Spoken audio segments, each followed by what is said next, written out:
It's the time of year when we focus on being smarter than we were before. That means losing the excess baggage of what just doesn't serve us anymore. Cricket Wireless invites you to leave behind that excess wireless bloat that locks you into paying for plan features that you don't use and you don't need. Switch to Cricket Wireless and get the plan that's just right for you, starting at $30 per month. We're Cricket Wireless, and it's just how we do it. Activation and other fees and restrictions apply. Terms subject to change. See store for details. It's time to seek pleasure in all areas of your life, including what you eat. You want to stay healthy, but you also want to actually enjoy your meals. With Sakara, you get nutritious dishes that nourish your body without ever sacrificing taste.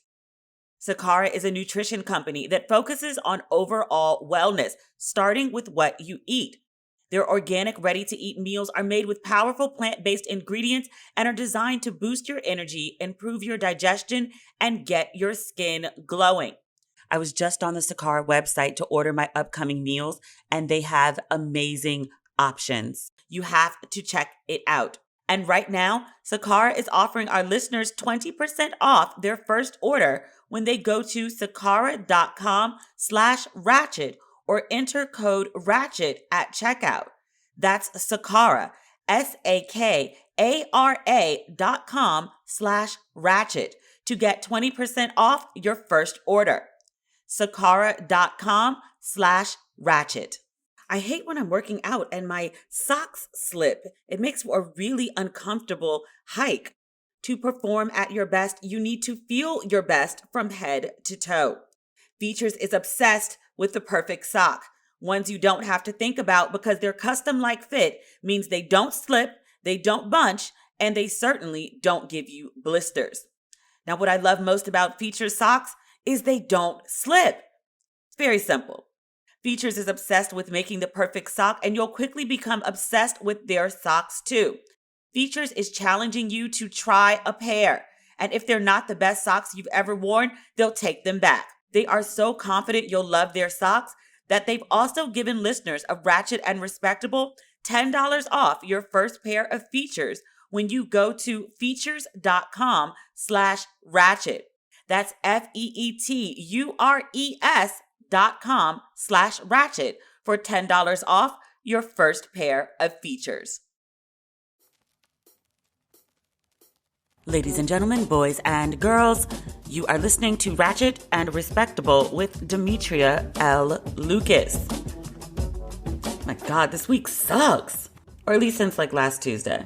As I sat down to tape this, and I'm taping super early on Thursday morning, 6:30 a.m., and the lead story on CNN is a Texas man was arrested at the U.S. Naval Observatory, which is Kamala Harris's official residence.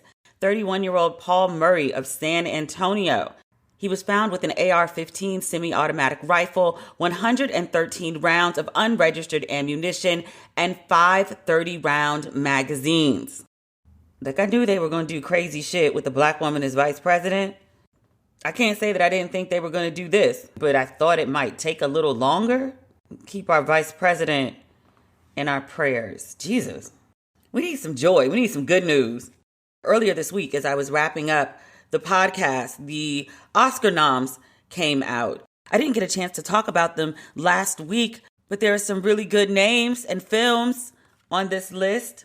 Viola Davis makes Oscar history. She's now the most nominated Black actress ever. This year, she was nominated for Best Actress for her role as Ma Rainey in Ma Rainey's Black Bottom. Andra Day is also nominated in that category as Best Actress for her role as Billie Holiday in The United States versus Billie Holiday. Congratulations to her as well. But for Viola, this is her 4th Oscar nomination. She also has a win. She won Best Supporting Actress for Fences. Remember her role in Fences where she cried and snot was everywhere and she didn't even wipe it? And I was like, ma'am is committed to this role. My God. That's a hard movie to watch. It was really sad. Viola is also the only Black woman with 2 Best Actress nominations. Some might find this something to celebrate. Viola had a different take. She told Variety If me going back to the Oscars 4 times in 2021 makes me the most nominated Black actress in history, that's a testament to the sheer lack of material that has been out there for artists of color. There are no Black actors nominated for Best Actor. There are 3 for Best Supporting Actor. Leslie Odom Jr., he played Sam Cooke in One Night in Miami. Phenomenal. He did a great job throughout the whole thing, but that closing scene of him performing A Change Is Gonna Come, masterful, powerful. And when I watched it, I was like, oh yes, you better get nominated for something, bruh. And he did. So good for him. Also in the supporting actor category, Daniel Kaluuya. I hope I'm pronouncing his name right. I got comfortable like my mom and keep calling him Blanket. The man got a real name. Fred Hampton.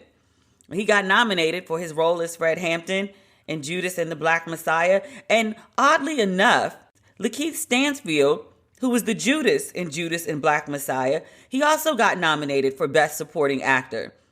So it's like, who was the star of this film? Like Daniel and Lakeith are both supporting? Lakeith had the same question. Right after the announcements on Monday, he posted a message on Instagram, said, I'm confused too, but fuck it. He has since deleted that post. Judas and the Black Messiah is getting lots of love from the Academy. They also scored nominations for Best Picture, Best Original Screenplay, and Best Cinematography. And a fun fact, Judas and the Black Messiah is the first and only Best Picture contender whose entire group of nominated producers is Black. So good for all of them. There are also a few other notable mentions. One Night in Miami was nominated for Best Adapted Screenplay. The Chadwick Boseman, he's nominated for Best Actor in a Leading Role for Ma Rainey's Black Bottom. That film also got a nod for production design and costume design. Ma Rainey's Black Bottom got nominated for makeup and hairstyling. That's a really interesting choice because there were many articles written about Viola's makeup in that role. It was very smeared Vaseline. I think the intent was to make Ma Rainey look hot. I mean, like literally hot. Like it's hot outside hot. But a lot of people didn't like that makeup. But she talked about it in the press because it got so much attention. And she said, if you go back and look at Ma Rainey's, at pictures of Ma Rainey, like, the makeup was a little disjointed. She wanted to be authentic about the look. When I went and saw the pictures, I didn't see what Viola saw. I didn't see any pictures that would have inspired Viola's makeup look. But the hair was good. There was some joy in the Bachelor finale and the after show. That was unintentional joy. It wasn't supposed to be funny, but I laughed a good portion of the way through. I missed the first 15 minutes of the finale. And when I did my recaps on social media, I mentioned, I missed the first part, but, here I am. And people were like, nah, you got to go back. So, and I'm not going to recap the whole thing because I did extensive recaps. I did 4 posts on The Bachelor on Monday night and Tuesday morning after it aired. This is the episode where there's 2 women left and they're going to meet the Bachelor's family. The Bachelor goes to meet with his family first and give them a breakdown of what's about to occur. The women are coming and I'm excited about them. And this is this one person and this is this other person. And I want you to meet them and ask them questions, blah, blah, blah. So he goes in the house to greet his family, and it's his mother and his brother. And the Bachelor, Matt, he's a very clean cut, specifically chosen to look safe and appeal to white people. The Bachelor has a brother who could be his twin. Dude had gold fronts and braids, which no issue with either. It's just that's not typically the type of Black person you see on ABC, but here we are. Matt walks in the house and his brother greets him. What up, Nick? No censors. I was like, ABC ain't got nobody Black in production. Nobody Black in the editing room. Because one sole singular Black person would have been like, ooh, we got to beep that. What up, Nick? On ABC. Are you serious right now? Get some Black people on your staff. Damn it. I howled when I watched that. Oh my God. Whoever told me to go back and watch that first 15 minutes, thank you. Because I rewound that 10 times. I was like, did he just... And closed caption had it saying what up, fool? No. Nig and fool don't sound anything remotely alike. Oh, But the whole finale of The Bachelor is summed up in a nutshell of it took 25 seasons for ABC to go and find the safest Negro in America to be the Black Bachelor. And the person they chose has daddy issues and decided in the final episode that he couldn't commit. It's a whole show about a man going through reams of women to propose at the end. There's been 25 seasons of it. And this has happened before. He's not the first one. But dude was like, nah, like my dad was trash and I'm not sure I'm ready and I don't want to do to any woman what my dad did to my mom. And in fairness, if you are not ready to get married, you absolutely 110% should not marry. I'm with him on that. But bruh, you also probably shouldn't be going on a show about finding a wife. Go find a therapist or just live in dysfunction. Don't advise it, and plenty of people do it. You won't be alone there. But you don't go on a show called The Bachelor to look for a wife if you've got unaddressed commitment issues that leave you so terrified that the woman that you want to be your wife, you stand her up for a date the day before you're supposed to propose. And the chick he stands up is the racist chick who's been all over the news. We'd already pretty much concluded that he was going with the racist chick. This girl, and I have no sympathy for her, it's a fucked up situation nonetheless.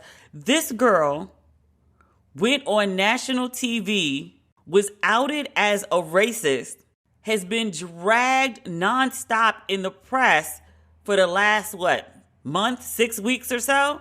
She's the new face of white girl racism. You did all that for a man who couldn't commit. You came on a show hoping to get a ring, and he was like, nah, but I got a rose for you. Can we just go together? Literally, that was the end. He offered her a rose. The same rose he'd been offering to her since she came on the show. That's what she got in the end, a rose. I was mad. I was like, this is a letdown. I invested all this time hate watching this show, and there's not even going to be a proposal? The after show made up for everything, though. That was one of the finest hours of unscripted television I have ever seen, and no one was trying to be funny. That ish was comedy. We talked about all the racism and all the stuff that's happened off the show. This is the first time that Matt is doing like a public sit-down interview about it. Chris Harrison, who's normally the host of The Bachelor, has been replaced by Emmanuel Acho. A very easy on the eye, wide, brown, very easy on the eye, black man in an extraordinarily tight suit. I was like, just 1 inch. Just size matters. Just 1 inch. 1 more inch for him, please. Just around the bicep. Just poor thing, like about to bust out the suit. And didn't unbutton his jacket when he sat. So it made the tight suit even worse. I was like, why y'all set this man up like that? You put this beautiful man in this small ass suit. Why? I was worried about his performance, which I talked about on here a couple times. And I was like, the black people that white people tend to think of as safe are usually not black people that other black people accept. We also talked about him being Nigerian American, how he may not fully grasp the nuances of race in America. We alluded to other black people who've grown up in America, but culturally come from a different background. They said some public things that you just like, what? We didn't know if he was going to be one. I was willing to give him the benefit of the doubt, and I'm glad that I did. I was worried, but he did okay. He did say something about, he was hashing the nuances of like racial insensitivity versus racial ignorance versus actual racism. And a lot of the write-ups that I've seen about the finale, especially in mainstream publications, white writers have latched on to that distinction that he made, and I don't agree with it. I mean, yes, there's a difference between being insensitive or ignorant or intentional. Absolutely. But does it change the result? He also had like some weird questions about the timeline of Rachel's racism. He wasn't clear if he was asking the questions like as an interviewer, like from his perspective, or he was saying that a lot of people have said that this happened 3 years ago, and so why is it such an issue now? He just kept saying like, well, it was 3 years ago. It was 3 years ago. It was a long time ago. It was a long time ago. To which Matt said, you know what else was a long time ago? Plantations. I don't know what got into him. I think his brother with the gold and the braids, I think he might have got into Matt at some point between the end of that filming and the sit down for After the Rose. Because the black man that showed up for filming is not the same black man who showed up for the after show. Like, Matt grew a beard and apparently some balls. Because he came out and was not with the shits. He had a little bounce in his step. He was giving some energy. And he had this big fluffy beard that was like soul glow glistening. I was like, who this?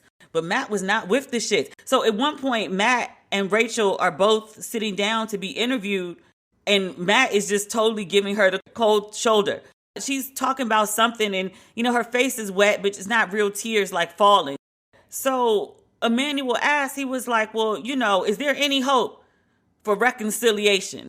And Matt was like, I don't want to be emotionally responsible for her tears. I was like, shit. This man does not give a fuck. He was real like, I'm just here so I don't get fined. I have a contractual obligation to show up for this event, but I ain't happy about it. Another time, Manuel asked him a question. Matt just looked at his hands. He refused to speak. He's like, Matt, do you have anything else to add? Matt just... This was my final issue with Emmanuel, who, again, 90% of what he did was good. These are things that just raised eyebrows. Overall, I think he did a good job. But towards the end of the episode, he asked Matt and Rachel, he said, you all may never see each other again. You want to have a final embrace? And Rachel sat up like ready, and Matt just sat there. I was like, just cut this man his check and let him go home because he don't want to be here. I feel bad for him because I think emotionally he was in a bad place, but I was like, sir, you have given the people comedy that they did not know they needed. I didn't know you had it in you. But I was like, why he asked that man who clearly doesn't want to be on this stage and doesn't want to be on this stage with this woman? Why he asked that man to hug her? If the woman wasn't a racist, I would have felt bad for her because he played the fuck out of her. She played herself. Womp womp. Remember when I was on with Nicole Walters, and we were talking about behind the scenes of reality TV, and the stuff that happens off camera is 10 times more crazy than the stuff that happens on it?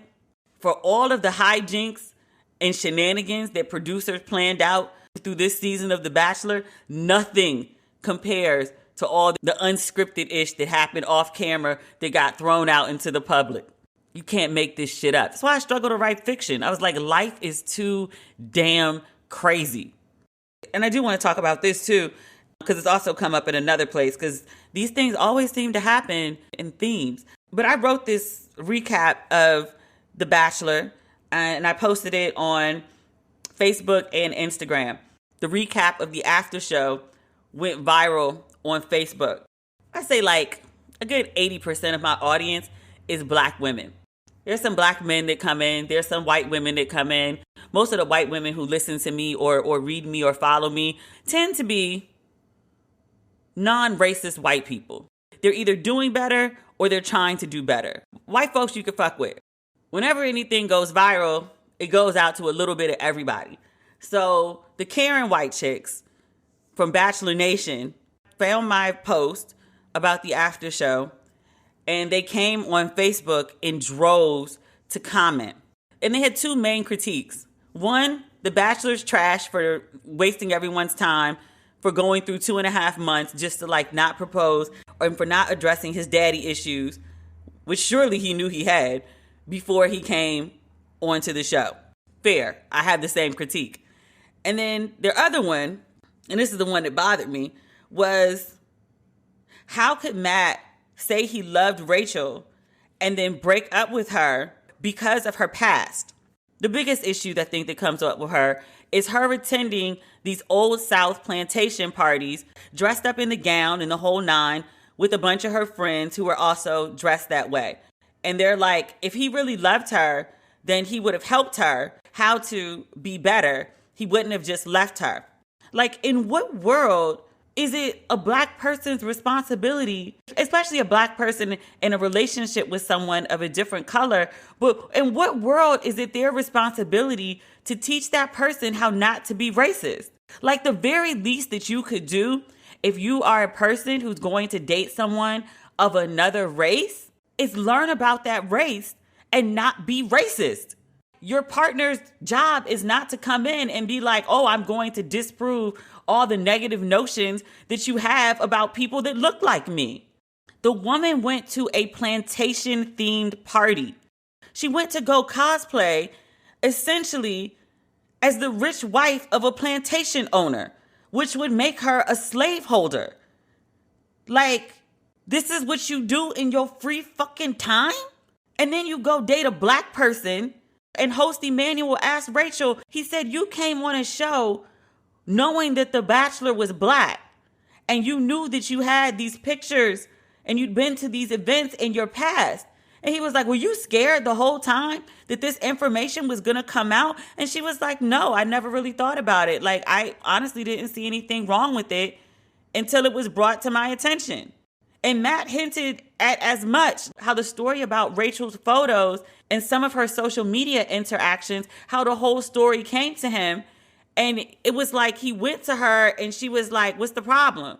And he was like, oh, you have no clue, like none whatsoever. And she was like, huh? So he broke up with her, which he should have done. But the white women in the comments, and it's not just my comments, if you look at any of the big sites dedicated to discussing Bachelor Nation, because they're like a hive of their own, it's a consistent commentary through most of the white woman comments. I can't believe he broke up with her over what she did. Why didn't he just teach her? I'm going to say this now, and I'm going to say it again when we rediscuss Sharon Osbourne, because there's more foolishness. There's this meme that's been floating around that says women are not rehabilitation centers for broken men. In that same vein, black people are not education centers for white ignorance. Racism is your shit. You started that shit. White supremacy is your shit. You started that shit. You gotta fix it. I can't fix it for you. No other black person or Asian person or Latino person or Muslim person, any other person than the people who built the shit. They can't fix it. I know you think everybody with a drop of melanin is the equivalent of the fucking help, but I swear to you we not. I swear to you we aren't. Is there something interfering with your happiness, or maybe something preventing you from achieving your goals? If so, I can totally relate, and so can so many others. And there's good news. BetterHelp is here to, well, help. BetterHelp's mission is making professional counseling accessible, affordable, and convenient, so anyone who struggles with life's challenges can get help anytime, anywhere. BetterHelp will assess your needs and match you with your own licensed professional therapist. You can connect in a safe and private online environment and start communicating in under 48 hours. To be clear, it's not a crisis line. It's not self-help. It is professional counseling done securely online. I think it's so convenient to use BetterHelp at home. BetterHelp is a great place to go if you just need a little help. I want you to start living a happier life today. As a listener, you'll get 10% off your first month by visiting our sponsor at betterhelp.com/ratchet. Join over 1 million people who have taken charge of their mental health. Again, that's BetterHelp, HELP.com/ratchet. Like what you've been listening to? We do too. Here's more to make you smile. When you sign up for a $60 voice plan with Cricket Wireless, you don't get a plan without a phone. You get a Nokia C2 Teva for free. You get network and coverage that stacks up quite fine. What don't you get? You get no gimmicks, no funny stuff, no bait and switch, no owe us more later. We're Cricket Wireless, and it's just how we do it. Must bring your number to Cricket on a $60 a month voice plan. First month service charge and tax due at sale. Fees, terms, and other restrictions apply. See store for details. Now we've got some sad news. I mean, good news, but also sad news. I think I've talked a bit about this Tina Turner documentary that's coming out, I think the end of the month. But the New York Post has some details about the documentary, and it's empowering. Tina Turner's a part of it, and she's sitting down to talk about a lot of her life. But she says, looking back at her life, it wasn't a good life. The good did not balance the bad. I had an abusive life. There's no other way to tell that story. She's also battling several health issues, including a stroke and cancer. She had a kidney transplant in 2017. She also revealed that she has a form of post-traumatic stress disorder from the domestic abuse she suffered while she was married to her first husband, Ike. Her husband says of Ike that Tina still has nightmares. He says it's like when soldiers come back from the war. It's not an easy time to have those in your memory and then try to forget. Tina talks about the time that she tried to overdose from sleeping pills in 1968. She talks about her loneliness at the peak of her fame in the mid-'80s. She talks about her mother, who wasn't very loving or very supportive of Tina up and through her success. The Post points out that Tina has been loath to discuss her life on camera and said this documentary was painful to make. So she looks at this film as her last goodbye. She says she wants to enter the third and final chapter of her life out of the spotlight. There is a bright spot, though. She talks about her second husband. He is 15 years younger than her. And she recalls meeting him as he had the prettiest face. It was like, where did he come from? He was so good looking. My heart went ba-boom. So this is her farewell to us. I can't wait to watch this documentary, even as sad as it sounds. But I love me some Tina Turner. So be checking that out. I don't know if this lady gonna have a job after this week. And it's her own damn fault. Sharon Osbourne, we talked about her meltdown on her talk show last week. The show was supposed to go on hiatus this week while CBS executives did an investigation and figured out what to do about the show. It was supposed to be on hiatus just this week for 2 days. It should have been back yesterday. It's on hiatus now until March 23rd. Since we spoke on Tuesday, there's been further scrutiny into Sharon Osbourne's antics on set. Now, last week when I recorded this, Holly Robinson Peete, who was on the first season of the show with Sharon, she tweeted, "I'm old enough to remember when Sharon Osbourne got me fired because she thought I was, quote, too ghetto for the show." Sharon Osbourne came back and denied saying it, and she released an email that Holly had sent her after she parted with the show. And that was Sharon's evidence that Holly used to be my friend, and now she's coming out and saying these things. She's making shit up. It never happened. Enter journalist Yashar Ali. He was like, I did an investigation about this show back in 2018, and I was looking into the antics of the show that happened in 2011 with the unceremonious exits of a couple of the hosts, and I've determined that what Sharon Osbourne has said is a lie. He was like, yes, Holly Robinson Peete left the show. She didn't know why she was put off the show. She thought Sharon was her friend, and she did send Sharon an email after the show. And then she found out later that Sharon had something to do with her firing and had called her too ghetto. And she sent another email after that. Release that email, Sharon. That email has not been released at this time because I did go look. But there was more digging to be done. Yashar Ali, you don't want him on your ass. This man is like a personal Daily Mail. He came back and was like, what are we going to talk about? How Sharon used to call former co-host Julie Chen, who is Chinese American. She used to refer to her as wonton and slanty eyes. She called her co-host Sarah Gilbert, remember Darlene from Roseanne? She's an out lesbian. Sharon Osbourne was running around calling her a pussy licker and a fish eater. Who does that? Why would you be out here referring to your coworkers this way? Oh my God.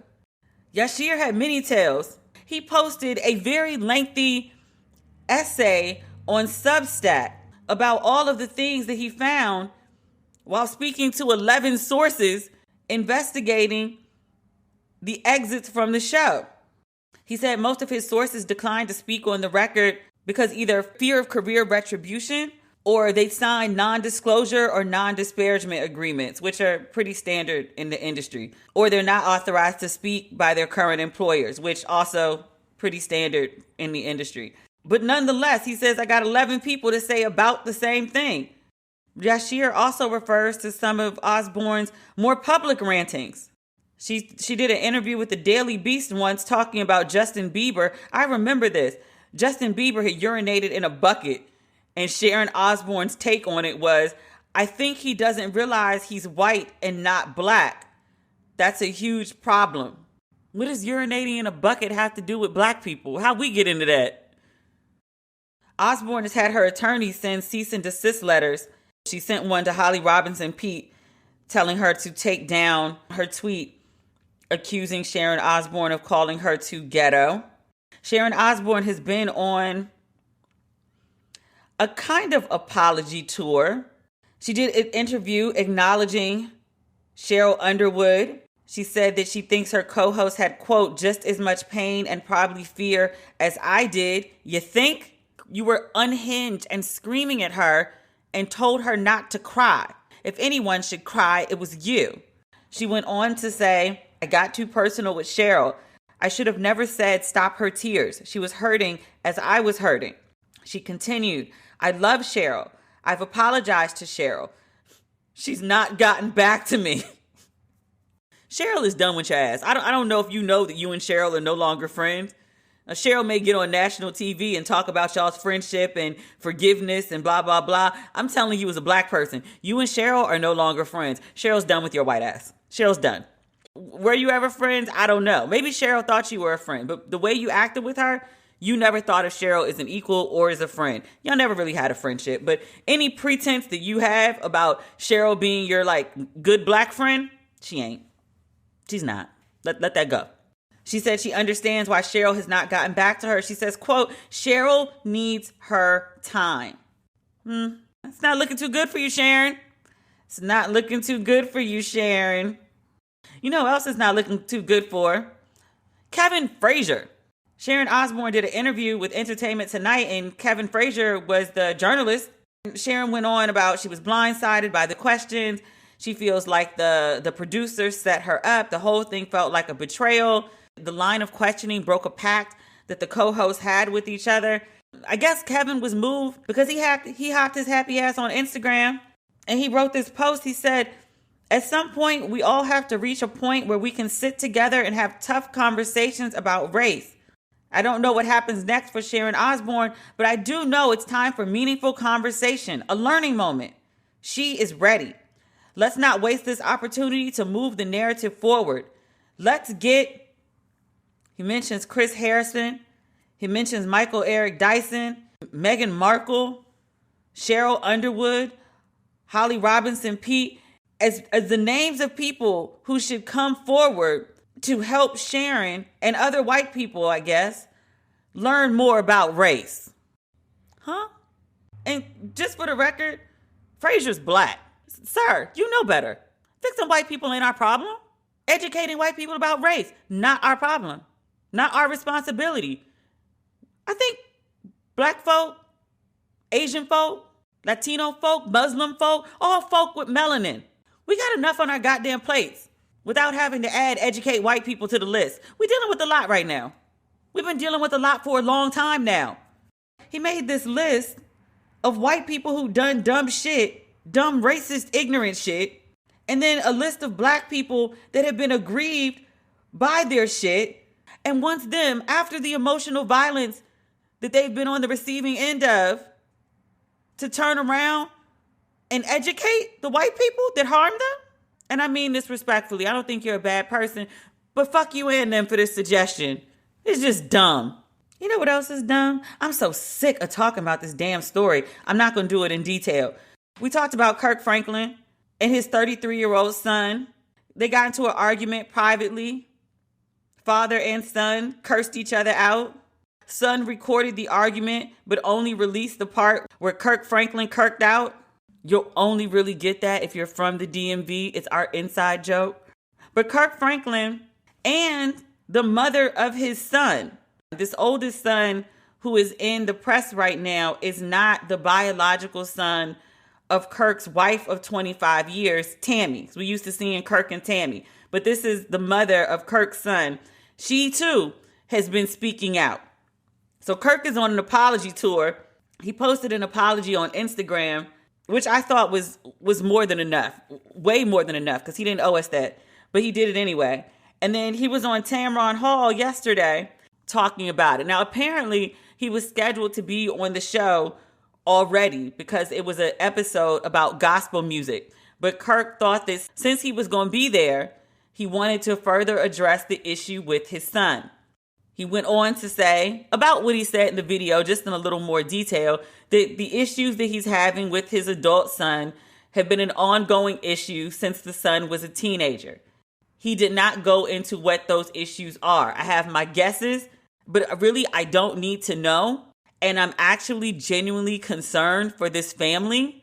And I want them to go away and take this business back inside the house. Playing out this dysfunctional dynamic in public, even with the intentions of I'm trying to clear my name, or I care what you think, and so I don't want you to think this of me, or I made a mistake, and all that shit.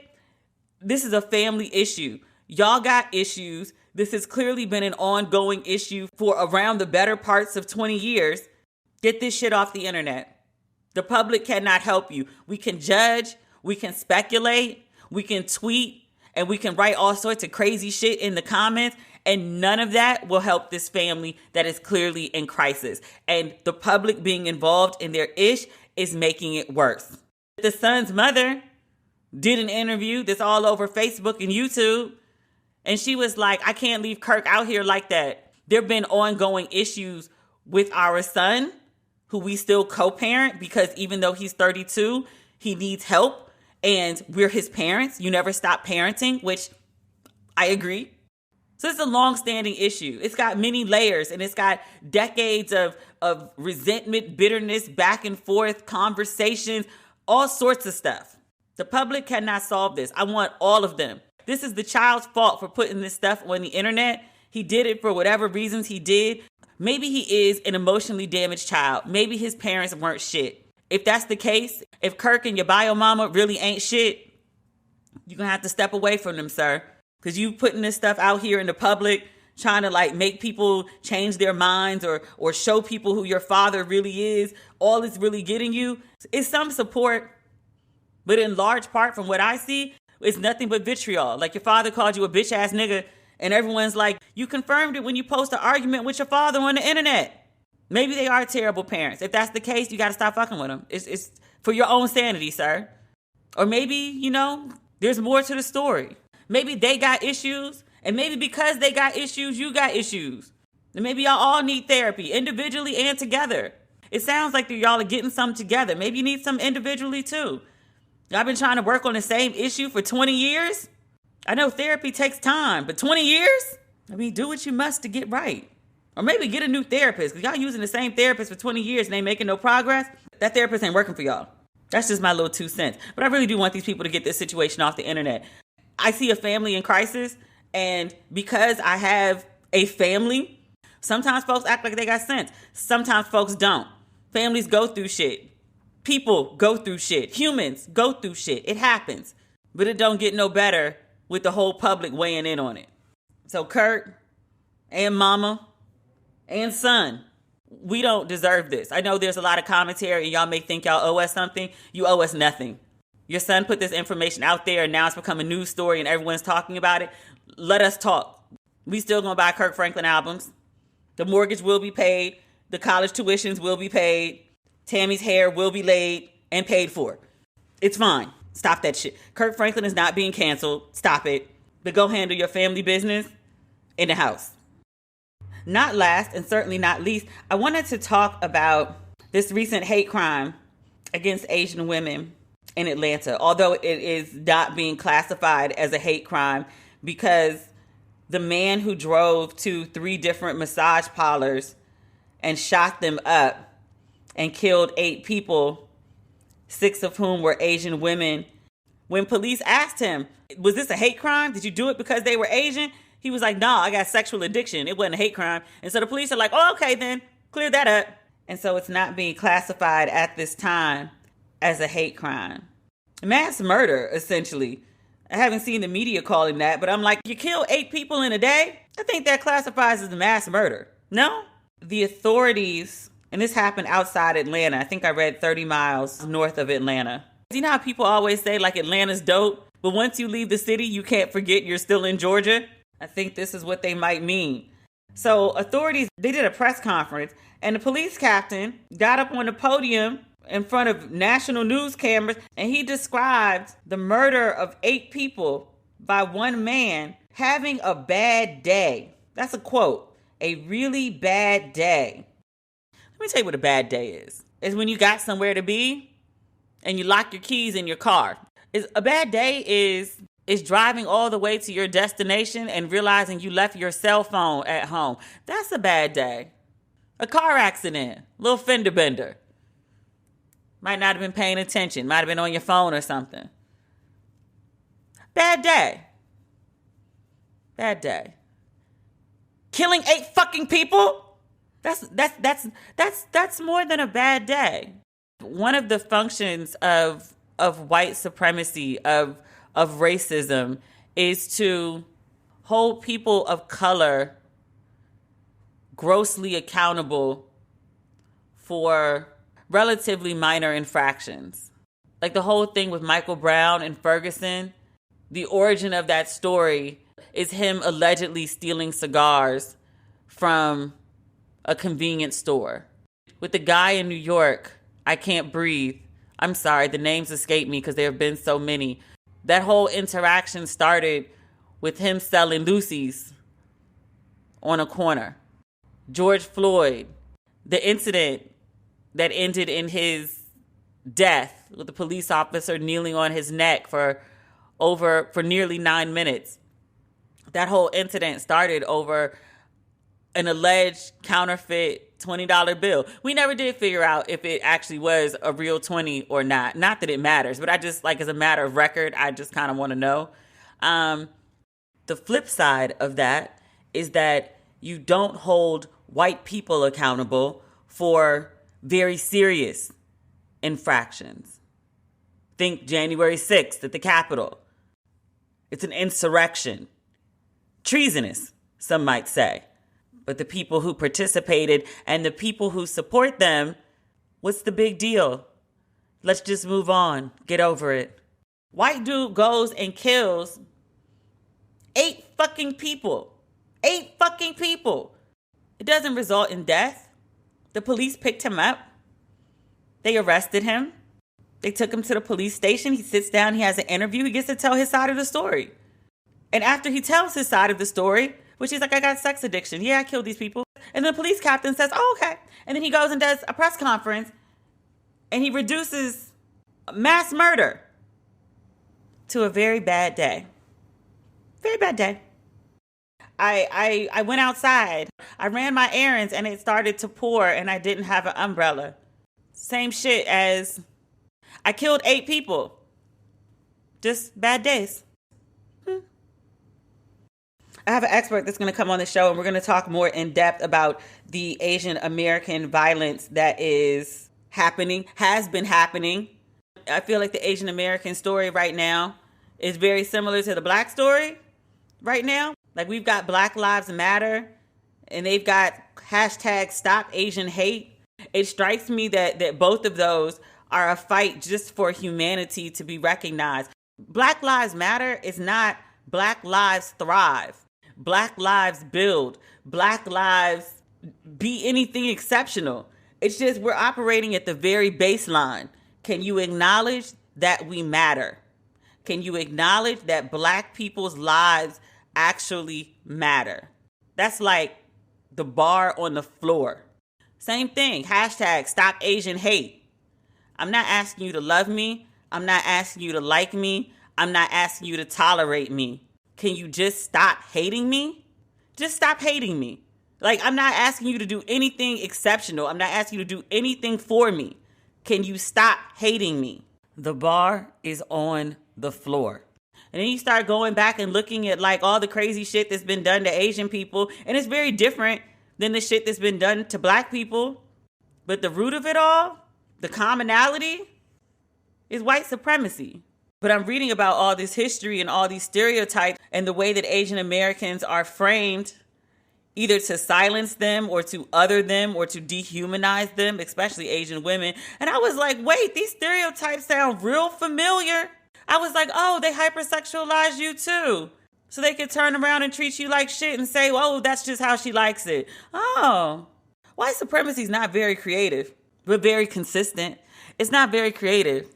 So I have a friend that's going to come on the episode in a couple weeks, and we are going to talk about the spikes in Asian American violence and things that we should know about Asian Americans, and how even though black folks ain't got nothing to do with this mass murder in Atlanta, that was a white man who did that shit. And that was a white man who got up at the podium and said it was a very bad day. They ain't got nothing to do with black people. Although I have seen several articles in the wake of this mass murder that were like, how black people can be good allies to Asian people. And I was like, but we didn't do this shit. A better conversation would be how white people can stop practicing white supremacy and get their figurative and literal knee off everyone else's fucking neck and let folks breathe and live and matter in peace. That's the thing. Folks really don't want white folks to do nothing but leave us alone. Like, we'll take the STEMI check, thanks. But that's also our money. Thank you for giving it back to us in a time of need. But black people and other people of color, the ask for white folks is leave us alone. That's really what it is. Leave us alone. Let us be. We can figure out the rest from there if you would just stop interfering with your bullshit. Ugh. I hate when I'm working out and my socks slip. It makes for a really uncomfortable hike. To perform at your best, you need to feel your best from head to toe. Feetures is obsessed with the perfect sock.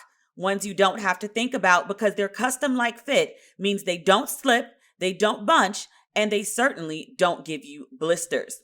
Now, what I love most about Feetures socks is they don't slip. It's very simple. Feetures is obsessed with making the perfect sock, and you'll quickly become obsessed with their socks too. Feetures are engineered to help you achieve your best every day, whether you're working out or on the go. Targeted compression acts like a little hug around the arch of your foot, keeping the sock in place and preventing it from bunching, slipping, or sliding down into your shoe. Feetures is challenging you to try a pair, and if they're not the best socks you've ever worn, they'll take them back. They are so confident you'll love their socks that they've also given listeners of Ratchet and Respectable $10 off your first pair of Feetures when you go to feetures.com/ratchet. That's FEETURES.com/ratchet for $10 off your first pair of Feetures. It's time to seek pleasure in all areas of your life, including what you eat. You want to stay healthy, but you also want to actually enjoy your meals. With Sakara, you get nutritious dishes that nourish your body without ever sacrificing taste. Sakara is a nutrition company that focuses on overall wellness, starting with what you eat. Their organic, ready-to-eat meals are made with powerful plant-based ingredients and are designed to boost your energy, improve your digestion, and get your skin glowing. The menu of creative, chef-crafted, ready-to-eat breakfasts, lunches, and dinners changes weekly, and it's delivered fresh to your door anywhere in the U.S. I was just on the Sakara website to order my upcoming meals, and they have amazing options. You have to check it out. Along with delicious plant-based meals, Sakara also offers daily wellness essentials like supplements and herbal teas to support your nutrition. Experience the transformative power of plants with their best-selling Metabolism Super Powder, made with organic raw cocoa. It works to boost energy, eliminate bloating, minimize sugar cravings, and reduce fatigue. And right now, Sakara is offering our listeners 20% off their first order when they go to sakara.com/ratchet or enter code RATCHET at checkout. That's Sakara, SAKARA.com/ratchet to get 20% off your first order. Sakara.com/ratchet. As I was saying, I have a friend that's coming on, and we are going to talk about allyship and community. Perhaps the Fred Hampton approach, if you will. If you saw of Judas and the Black Messiah, one of the reasons that Fred Hampton was so hated is he wasn't just trying to unite gangs. He went to the poor white folks and was like, poor black folks, poor white folks got the poor in common. You feel it, we feel it. He went to the Latinos and was like, hey, we got some shit in common. You feel it, I feel it. These white folks feel it too. Let's unite. But we will continue that conversation because it is ongoing. It is not a one-off. We will continue that conversation at a later date. But before we go, I want to talk about this upcoming Nat Geo series, Genius Aretha. I told you I went to a drive-in and I saw the first episode and it was really, really, really good. But now I have one of the actresses, one of my really good friends, Patrice Covington. She plays Irma Franklin, the older sister of Aretha in Genius Aretha. I wanted her to tell us a little bit more about the series and the behind the scenes of the series. So, ladies and gentlemen, boys and girls, please welcome my dear friend, actress and singer, Patrice Covington to Ratchet and Respectable. Girlfriend, I'm so good, and you're the best part of this day. I'm so excited. Oh, yay. Look, I am so excited for you. Like, congratulations on Genius Aretha. Like, this is amazing. Thank you, friend. It is an exciting time indeed. Like, every day, I'm so blessed, so grateful to be a part of this. In this project, you're playing Aretha's, her big sister, Irma, yes? Yes. And I remember you telling me that this was your first role as a series regular. And when I was doing like my research on you, because like I know we're friends and everything, but I don't know everything. I didn't know this was your very first like TV role. Like first ever, never been on as an extra background, under 5 lines, nothing. Like first time in front of the camera, for real. Why didn't you tell me that? I don't know. I thought I told you, boo. You told me first TV series. And I was like, oh, well, you know, she's done stuff before. Well, no, I mean, no. But thankful that I had Courtney B. Vance holding my hand, literally like guiding me throughout this experience. Everybody really just held my hand and I felt completely comfortable. Now I can handle everything, you know, with given the circumstances that we went through during shooting, but also just, I got these people on my side. Like they cannot get rid of me ever, ever again. I love it. I'm going to go into Courtney B. Vance and Pauletta Washington because she's part of the cast as well. But I want to talk to you just about this experience and this moment for you because everyone doesn't get to live their dream. And like when people do it, I always want to know like, what is that moment like? In LA, there was a screening for Genius Aretha. Was that the first time you seen it? When you saw it on like the big gigantic screen at the drive-in? No, I saw it at home. They, sent me the episode. So I watched a few, but the first time I watched it, I literally was watching like it was a scary movie. I had my eyes covered up, a hoodie over my head. Like I was so nervous, but this was my first time watching it with friends. My friends made it a really special thing because, nothing is normal right now. And a drive-in is what we're doing instead of like a big red carpet premiere and party and all of that. So my friends made it really special. We had 2 cars and we blasted Aretha all the way to the drive-in. There may or may not have been bottles of champagne in the car. Now tell me the backstory for this role, because there's a backstory about your audition. It involves Christina Aguilera. As I was here grinding it out in LA, auditioning all the time, one of my hustles was singing background. That year in 2019, I had traveled with Jennifer Hudson and then Stevie Wonder. And then lastly, Christina Aguilera. We were in Vegas and I had no idea how I was going to get this done. I normally, I'm at home, my self-tape crew, my good friends, we make it happen. But now I'm in Vegas in a Vegas hotel room with band guys. Who's going to help me do this? Like, they don't know how to do this. But thankfully, one of my fellow background singers, his wife is an actress, and she had trained him up on how to do audition tapes. And so we got it done. It was a crazy day. We had like no time. Christina runs a very tight ship. We rehearsed all the time. We were also leaving to go do another gig in New Orleans in several hours. So I had no time to like analyze it and critique it and like, oh, why did I do that? Why did I blink like that? I look dumb. I didn't have time to do all those things. And it made it all the more special and made me realize that, what's for me will just never pass me by. I sent in a tape from a Vegas hotel room and booked my first TV job ever as a series regular. When they called you or emailed you, I don't know how these things go, but like when they were like, hey, like this is a go, like what went through your head? I got to call my mom. Like I heard them, there were tears immediately, and I called my mom immediately after. That's just like the call I've been waiting to give my whole family and all my friends and supporters, because, they've invested not only money, but time and energy and prayers into this career. So I needed them to know ASAP. And this shooting, now this part of it, I do know it was a long, long, long process to get from start to finish here. Yeah. I mean, it's like that we started in November of 19. March, of course, we got shut down. We were originally supposed to air in May of 2020. So from March, we didn't know like when we were coming back. At times, we didn't know if we were going to come back because some shows were not going to be finished. The producers, the network or whatever just decided to let it go. But thankfully, our producers, Disney and the whole Fox gang, all of them, they were all about this project. They really loved it. And so I'm grateful that they saw it through. But we didn't go back until September. And we had about 3.5 episodes left to do. And it was a crazy time. We got tested every day, every single day we got tested. You just had to be patient. It was a nutty time, D.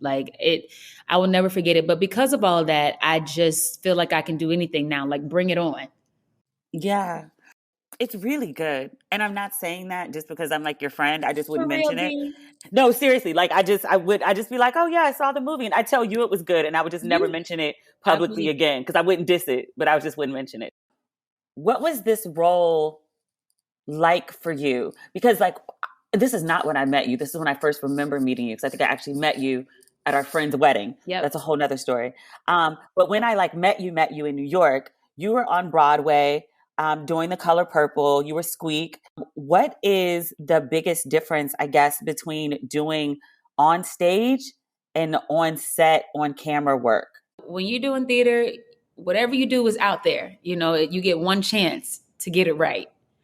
There's no take backs. This, you can go a million times as long as the director will allow you to, to go back and shoot it again.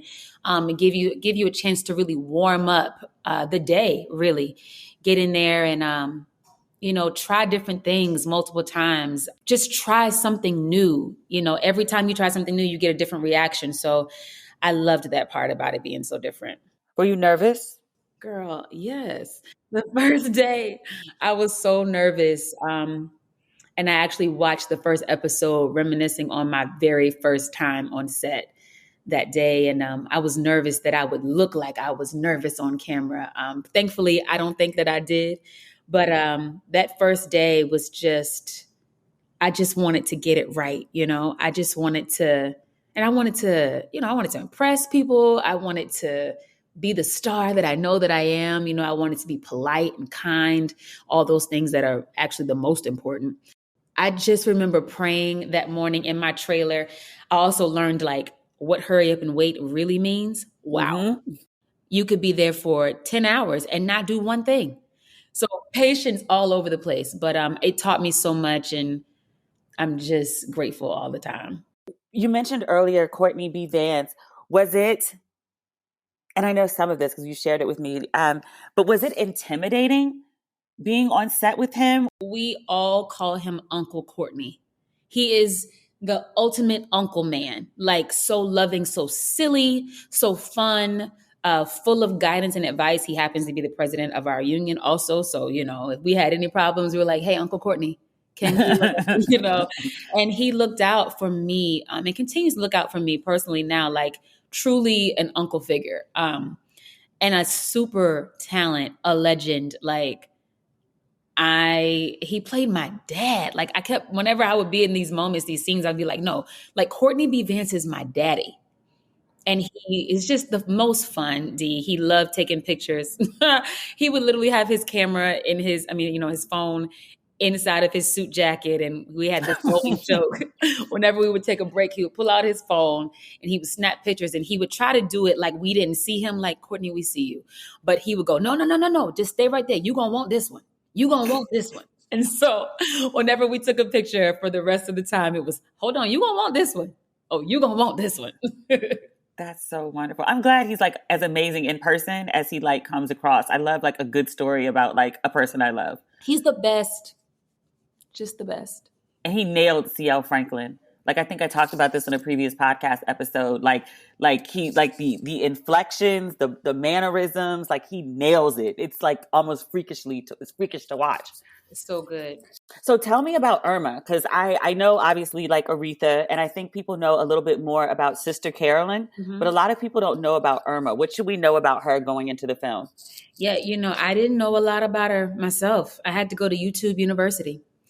Thankfully, people have done like little docu things on YouTube about her.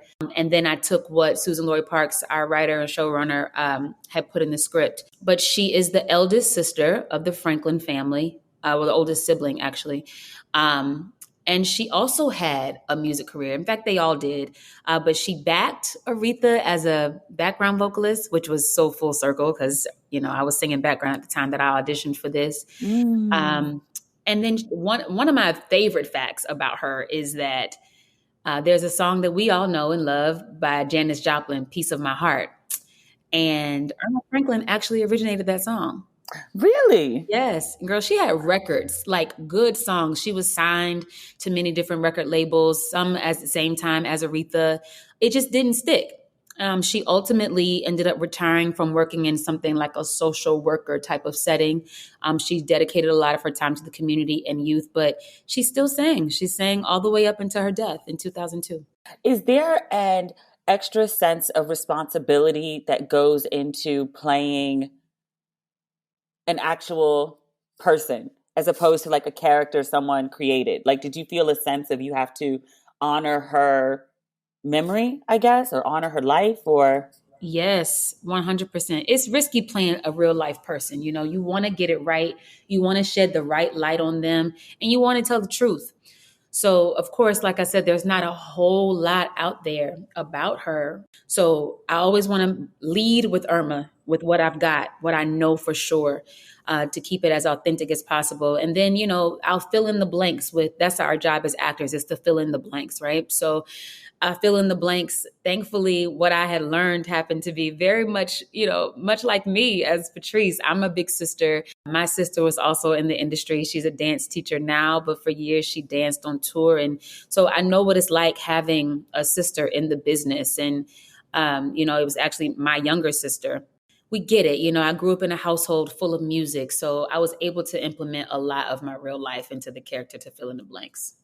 what did you learn about Aretha working on this story? Because I will tell you that I only saw the very first episode. There are 8 episodes. I saw the first one, and at 2 different points in the episode, like I had to like pull out my phone and Google and be like, did that happen? Is that for real? There's so much more. Like the fact that we get 8 hours to tell her life story and it's still not enough. We don't even get to tell it all. Her life was so complex, so multifaceted. I just didn't really know how active her activism was. The art at the times will reflect at the times, like, Marvin Gaye with What's Going On, for example. So many songs reflected that, but she was even beyond the music. Like Young, Gifted, and Black was huge, but she was really out there, like really, really out there using her voice, not just musically, but speaking, and was like with Martin Luther King on a lot of the decisions that he made, and her participation in civil rights was huge. And I just continue to be inspired by her activism. Last year when everybody felt like it was a bit more important at the time to be posting and stuff like that, I kind of struggled with what to post. Like, I'm not a history type of girl. Like, I didn't want to post facts. Like, that's just not me. I could repost all day, but creating things and saying things on my own is just not really my thing. So I was struggling to find my voice with my activism. And then I realized that I could just do what I already do with art and music. And so I did that. And, that's what she did. I hope that this show, because unfortunately it's all very relevant still today, it's going to look just like today in a lot of these scenes. But I hope that it will encourage people to just do what you do to activate your activism. What's your favorite Aretha song? Oh, Can you pick one? Till You Come Back to Me is like the jam. Like this lady said, I don't care what you do, what you say, you don't be with me. I'm gonna sit on your window pane. I'm gonna tap on your door and your window pane until you come back to me. I don't care what you say. You're mine. What would people be surprised, do you think, to know about Aretha's genius? Can you believe that this lady did not read one piece of music? Like What? nothing, but could teach people how to play their instrument, play piano, like, I mean, a beautiful pianist, and creating chords that musicians who have studied this thing had never heard of. You'll see that in several episodes, especially in regards to Muscle Shoals, the white band that backed her on a lot of things in the beginning. But truly, when I think about genius, I think about God-given. Like, that's what that means. Like, it wasn't taught. Nobody else in her family could do that. She didn't get it from anybody. She had influences, yes, like James Cleveland, but even that was later. So genius indeed, like just full of God's gift. I cannot wait to see this series in its entirety. Like, I'm so excited for it, just to see you, of course, but to hear the music, see the costumes, learn the story. Because the C.L. Franklin story alone, like, I was like, sir. Girl, you just wait. You're not ready. The drama. The drama. Well, we will see starting this Sunday, yes? This Sunday, March 21st, 9:00, National Geographic. We out there. And it's 4 nights. So like 4 consecutive nights, 2 episodes a night. So we just got to book out Sunday, Monday, Tuesday, Wednesday for National Geographic. We're taking it back to the old school. Every night you get a little bit of Aretha. 2 hours a night of Aretha. If anybody deserves it, I mean, the series lasts as long as the funeral. Demetria.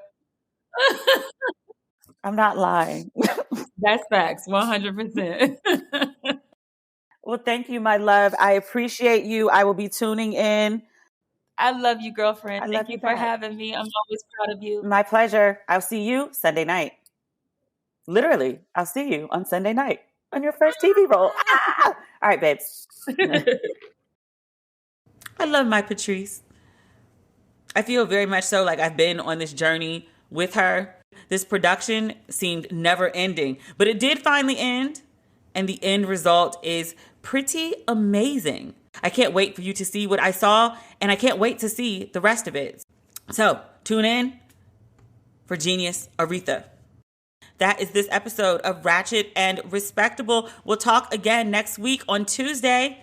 There is a drop coming of Don't Waste Your Pretty merchandise. I think it's going to happen Friday or Saturday. Please follow me on social media. I'll let you know when it happens. If you do not have your Don't Waste Your Pretty hoodie or your mug or your second edition of Don't Waste Your Pretty, it is available on the site, as well as a little bit of merch left for Ratchet and Respectable. There's only a teeny tiny bit left. So if you are a small size lady, an extra small to be specific, there are still tees and V's and sweatshirts and hoodies. You can pick those up on DemetriaLLucas.com.